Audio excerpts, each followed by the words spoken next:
নবীনা হত্যাকাণ্ডের মামলায় রাজ্য সরকার সুপ্রিম কোর্টে নিয়োগ করেছে ২১ জন আইনজীবী।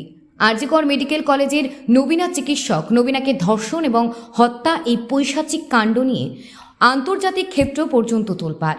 ৯ আগস্ট ২০২৪ মধ্যরাতে নারকীয় কাণ্ড ঘটেছে আরজিকর হাসপাতালের সেমিনার কক্ষে। এমনই প্রশাসন এবং পুলিশের পক্ষ থেকে বলা হয়েছে। সুপ্রিম কোর্টের নজরদারিতে এখন সিবিআই তদন্ত চলছে। রাজ্যের দুটি প্রশাসন, স্বাস্থ্য বিভাগ এবং পুলিশ বিভাগকে সুপ্রিম কোর্টের কড়া সমালোচনার মুখে পড়তে হচ্ছে। পৃথিবীর ইতিহাসে উল্লেখযোগ্য মামলাটি সুপ্রিম কোর্টে লড়বার জন্য প্রধান আইনজীবী কপিল সিব্বলের নেতৃত্বে আরও ২০ জন আইনজীবীকে নিয়ে একটি টিম গঠন করা হয়েছে রাজ্য সরকারের পক্ষ থেকে। এদিকে পশ্চিমবঙ্গের রাজধানী কলকাতা তো বটেই, গ্রাম শহরে উই ওয়ান্ট জাস্টিস স্লোগান তুলে প্রতিদিনই প্রতিবাদ আন্দোলন চলছে।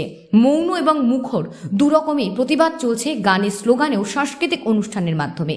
কখনো মোমবাতি মিছিল, কখনো মশাল মিছিলে উত্তপ্ত হচ্ছে এই আন্দোলন।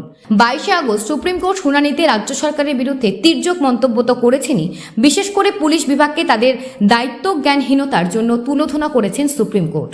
জনকোষের ব্যাপক অর্থকে অপব্যয় করে রাজ্য সরকার সুপ্রিম কোর্টের মামলা লড়ছে। পশ্চিমবঙ্গের জনসাধারণ এটি ভালো চোখে দেখছেন না। জনসাধারণের দাবি পূরণের কোনো গুরুত্বপূর্ণ ভূমিকা রাজ্য সরকার নিতে পারছে না, অথচ জনকোষাগারের কোটি কোটি টাকা অপব্যয় হয়ে যাচ্ছে এই মামলার জন্য।